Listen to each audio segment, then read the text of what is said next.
Hai semuanya, selamat datang di NWS TRS. Untuk video kali ini, saya akan membahas 4 hantu terseram yang ada di suku Karo. Suku Karo adalah suku yang berada di Sumatera Utara. Mereka menyebut hantu ini dengan istilah begu. Jadi orang sana begu itu adalah hantu. Apakah hantu di sana lebih menyeramkan dari hantu-hantu yang lainnya? Simak video ini sampai habis.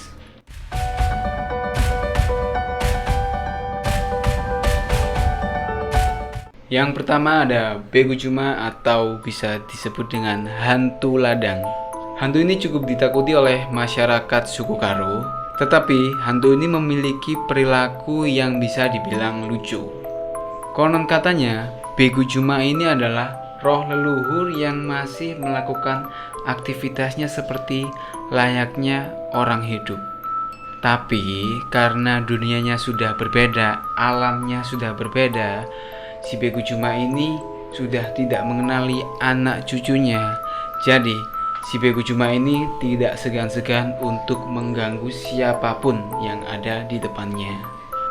Begu Juma ini diyakini muncul saat orang-orang masih bekerja di ladang saat matahari terbenam, atau bisa dibilang saat maghrib-maghrib masih bekerja di ladang.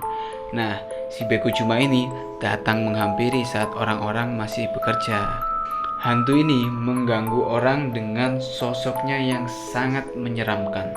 Dia bahkan bisa merasuki korbannya dan membuat si korban ini melakukan hal-hal yang membahayakan dirinya. Tapi ada satu hal lucu yang diyakini oleh warga sekitar.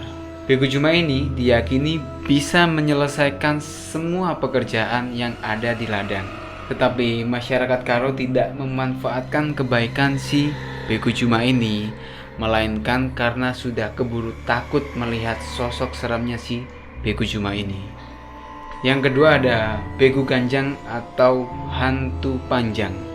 Begu Ganjang ini bisa dikatakan sosok goib yang sangat menyeramkan. Konon katanya Begu Ganjang ini memiliki tubuh yang besar dan juga tinggi. Begu Ganjang ini jika bertemu dengan seseorang, wujudnya akan memanjang dan terus memanjang. Dan anehnya, jika orang yang melihat si Begu Ganjang ini, si orang ini akan terus menatap si Begu Ganjang ini dengan seperti nggak bisa gerak, tapi kepalanya masih ngikut ke atas. Kan tubuhnya si hantu ini memanjang, jadi kepalanya masih ngikut terus ke atas gini. Nah, di saat orangnya ini melihat ke atas terus, si Begu Ganjang ini beraksi untuk mencekik si korban sampai meninggal. Tapi ada satu versi cerita lain dari si Begu Ganjang ini. Jika seseorang bertemu dengan Begu Ganjang ini, itu artinya adalah orang ini bisa dikatakan akan menemui ajalnya, entah itu kecelakaan ataupun sakit parah. Begu Ganjang ini juga diyakini oleh warga sekitar adalah hantu peliharaan, seperti bisa dikatakan pesugihan. Begu Ganjang ini dipekerjakan oleh pemiliknya untuk menjaga ladang dari gangguan pencuri. Tetapi Begu Ganjang ini hantu yang banyak maunya. Contohnya seperti sepemilik harus menyiapkan 1 potong ayam setiap hari di atas lemari si pemilik rumah. Dan juga Begu Ganjang ini terkadang menyuruh pemiliknya untuk mandi di tengah malam, atau bisa dibilang setengah 2 malam, pokoknya tengah malam. Lalu setelah mandi disuruh untuk berkeliling kampung dengan keadaan telanjang bulat. Itu kalau bisa kita tafsirkan memang mencari pesugihan sih. Ya, sepengetahuan saya kayaknya itu untuk pesugihan. Yang ketiga ada Begu Ture atau hantu penunggu tangga. Untuk hantu yang satu ini bisa dikatakan usil, tapi namanya hantu ya tetap aja serem. Keberadaan Begu Ture ini berada di tangga-tangga rumah adat khas suku Karo. Jika kita lihat rumah adat khas suku Karo, pasti ada tangganya. Hantu ini sering mengganggu orang dengan cara menarik kakinya saat orang naik tangga, ditarik kakinya.